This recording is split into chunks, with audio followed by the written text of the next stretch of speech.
Hello everyone, before we start, make sure to like and subscribe to the channel and leave a comment with where you're from and what time you're watching. That way YouTube will keep showing you stories just like this one. They didn't leave a headstone, no name, no date, just a shallow indentation in the soil near the edge of the woods, where moss overtakes stone and silence hangs heavier than the fog. Locals still say you can hear scratching beneath the earth at night.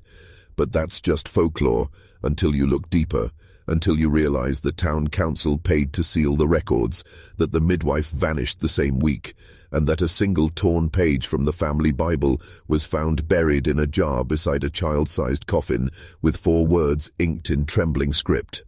Born wrong, buried right. The Holloway family were never welcomed in town, but they were tolerated. Barely. Generations of them lived tucked away in a crumbling house off County Road 12, surrounded by thick woods and rusted barbed wire. No one ever remembered seeing them at church or school or the feed store, but everyone heard the stories.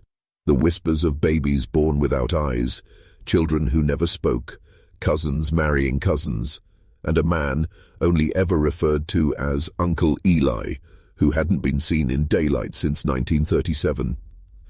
In 1961, the county finally attempted to intervene. An anonymous tip was sent to the sheriff's office.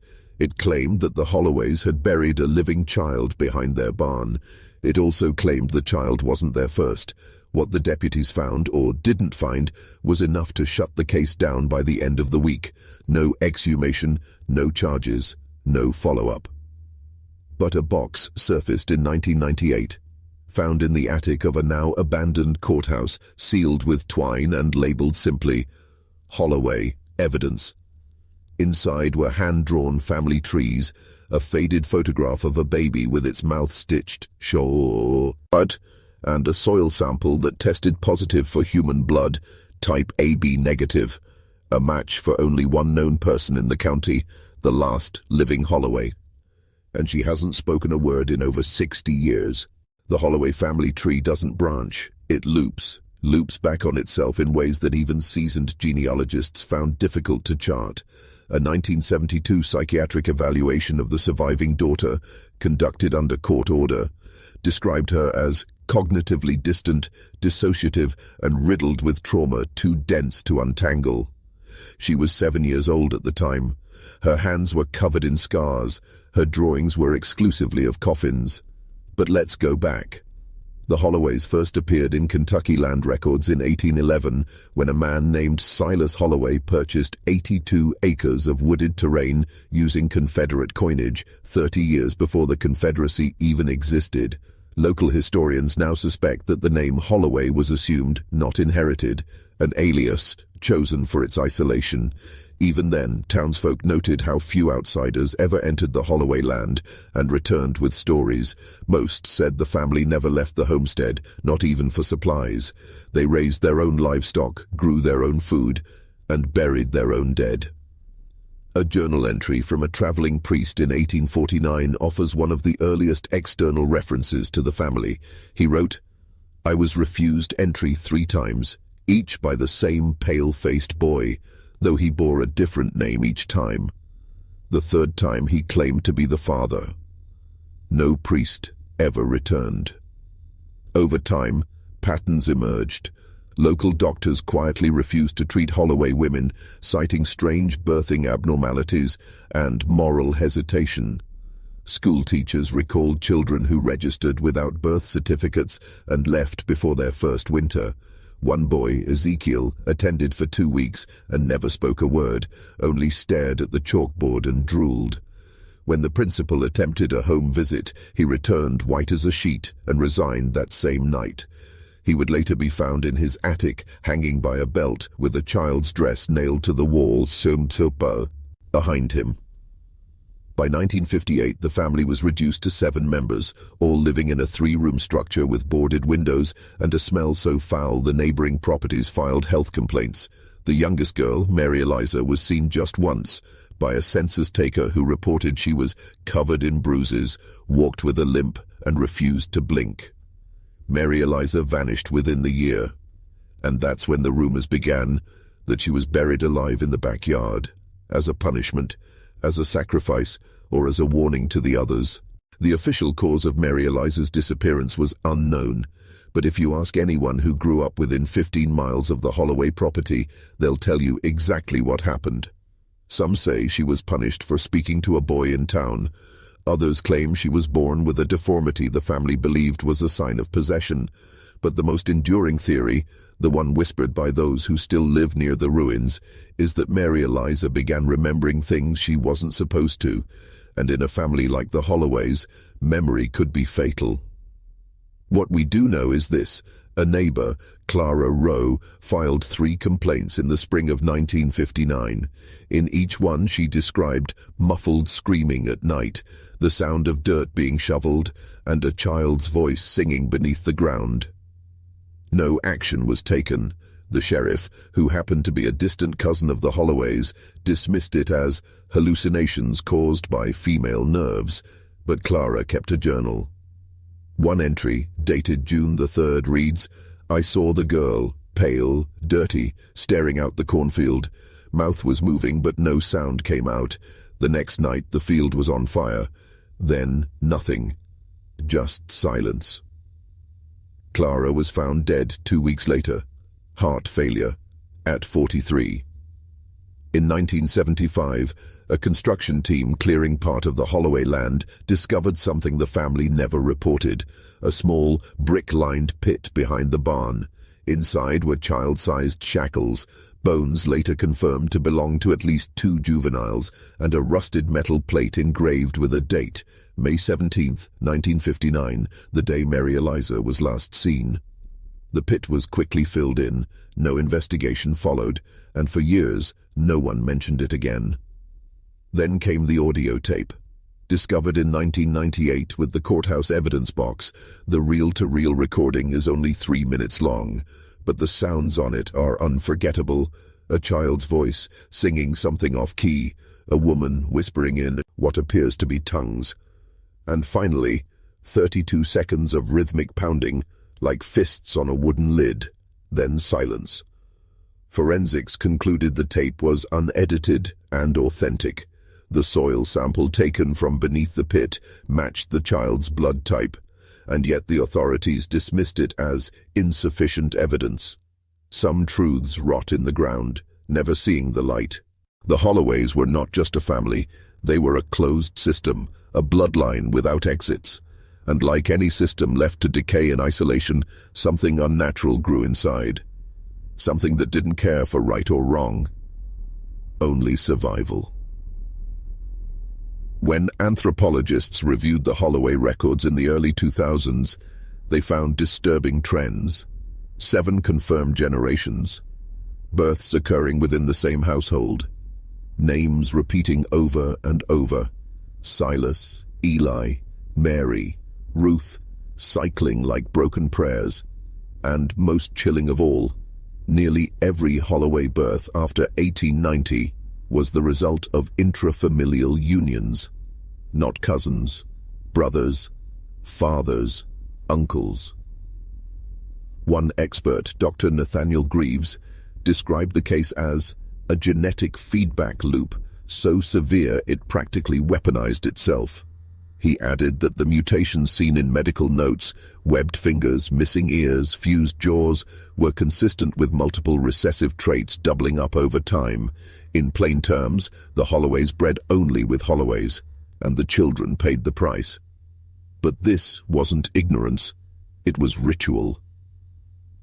Buried within a handwritten family gospel found in a waterproof tin near the creek was a passage that reads, "Purity comes from within, from our own, not the stranger, not the poisoned blood." The gospel, written in a mix of biblical prose and rural slang, references a punishment known as the waking burial, reserved for children who look too far outside or who are born unclean. The practice was described as a cleansing of the line through silence and soil. It doesn't take much imagination to understand what that means, but perhaps the most grotesque entry is one dated 1946, signed simply, "Mother." It reads, "Today we laid down our Ruth, she fought the sleep, bit her tongue clean through, but we sang, and she stopped. Now she is still. She will not wander like the others. There is no record of a Ruth Holloway born in that decade. Over time, the family began to vanish, quietly, without funerals or obituaries. No one knows exactly how the last few Holloways died, or if any escaped. By 1982, the property was declared hostile terrain and officially abandoned. The house stood rotting until 1993, when a fire, cause undetermined, leveled it to ash. All that remains today is the foundation, the barn's charred beams, and a single wooden cross with no name. If you're still watching, you're already braver than most. Tell us in the comments, what would you have done if this was your bloodline? The last confirmed Holloway died in 2006. Her name was Sarah Lee Holloway, and she had been living in a state-run psychiatric facility for nearly 4 decades. Officially diagnosed with complex trauma, nonverbal psychosis, and cultural delusions, she never spoke a single word during her confinement, but she drew, constantly. Over 700 drawings were recovered after her death, each one made with a single red crayon, and nearly every one featured the same elements: a child standing in a hole, adults watching from above, and a symbol carved into the sky, 3 circles in a triangle, always with a 4th smaller one crossed out. No one could identify what it meant, but in 2009, a local historian discovered a wood-carved post from the Holloway property that bore the same symbol, etched over what appeared to be a sealed well. The well has since been filled in with concrete. Sarah's autopsy revealed something that still disturbs forensic experts today. She was born with a double uterus, a rare condition usually caused by genetic mutation, but more chillingly, her tongue had been surgically split and sewn back together, twice. Medical staff confirmed this alteration didn't occur under their care. It had happened before she was institutionalized, sometime between ages 5 and 10. What kind of family performs surgery on a child's tongue, then goes silent for the rest of her life? Sarah's last drawing, completed just days before her death, showed a group of figures kneeling around a box buried in the ground. A single line of text was scrawled beneath it. "She hears us still." Authorities dismissed it as gibberish, but in 2011, amateur paranormal investigators trespassed onto the old Holloway property. What they recorded is still debated to this day. The footage, grainy and hard to verify, shows a deep sinkhole surrounded by bones, mostly animal but not all. A faint melody can be heard in the background, though none of the crew recall hearing it in real time. When the video was analyzed, audio specialists found a child's voice embedded beneath the static, singing, off-key, repeating one phrase: "I'm not asleep." It's tempting to dismiss stories like this as folklore, small-town myths warped by time and fear, but every myth begins with a truth, and the deeper you dig into the Holloway family's history, the more truth you find buried beneath the surface. In 1979, a university geneticist named Dr. Harold Renner quietly conducted an unsanctioned study on inbreeding in rural Appalachian communities. His notes were never published, but decades later, a scanned copy was leaked online by a former grad student. In it, Dr. Renner identifies an unnamed family matching the Holloway's exact profile. 7 generations, isolated property, repeating names, and multiple children buried in unmarked graves. He notes severe genetic collapse and deliberate concealment of birth defects. The most damning entry reads, "The youngest female subject exhibited symptoms of prenatal trauma. No medical attention was ever sought. Locals suggest she was given back to the ground. Given back, like an offering." Further digging reveals that the Holloways may have subscribed to an offshoot religious cult, one that rejected outside blood, medicine, and government authority.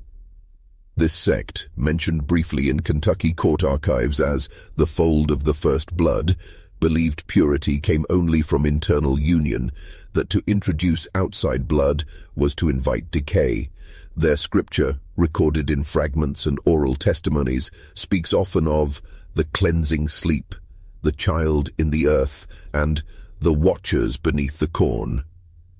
None of the known members of this sect exist today, at least not publicly. And yet, the stories persist. In 2015, a hiker passing through the region reported finding what he believed to be a child's grave in the middle of a forest clearing. The grave was fresh, too fresh. He described it as no more than 2 feet deep, with small wooden crosses circling the perimeter. No markings, no names. He returned with authorities, but by then the site was gone, flattened, covered with pine needles, no trace of disturbance. The hiker was later found wandering a nearby field, barefoot and muttering the same phrase over and over. They buried her awake. We've since verified the GPS coordinates he submitted that day. They lead to the far edge of the Holloway property line, just past the ruins of the barn, where Mary Eliza was last seen. There's a reason towns like this stay quiet. Not out of fear, at least not the kind you can name, but out of memory, out of the knowledge that some truths once unearthed don't go back into the ground so easily. The Holloway family is gone, their home reduced to rubble, their names erased from census logs, grave markers, and even local newspapers. But what they did, and what they believed, is not gone. It lingers. Not just in the stories or the strange symbols carved into tree trunks near the creek, not just in the police reports that no longer exist, or the court files mysteriously lost in a flood. It lingers in the land itself, in the way animals refuse to cross it, in how the wind seems to stop the moment you step over the old fence line, in the silence. Locals still won't speak the name Holloway aloud. Some claim the soil itself is cursed. Others say it's still hungry, that the children who were buried alive were never meant to die, not fully, that they were sealed away in a state between sleep and silence, what the family called the stillness, and that sometimes on certain nights when the fog is thick and the moon is low, you can hear them stirring beneath the earth. Scratching, not screaming, just scratching. And maybe that's the worst part, that what was done wasn't an accident. It wasn't madness or desperation. It was tradition. A family preserving its purity at any cost. A bloodline folding in on itself like a dark flower, hiding its rot from the world until it was too late. In the end, we don't know how many children were buried. We don't know how many survived, or if any of them made it beyond those woods. But we do know this. One child was buried alive, and nobody stopped it. She wasn't lost. She was chosen. And perhaps beneath the moss and ash and silence, she still remembers who did it, and waits. Thank you for watching. If this story disturbed you, share it with someone you know, and let us know in the comments. What do you think really happened on Holloway land? Don't forget to like and subscribe, because there are more stories like this, buried in the past, waiting to be unearthed.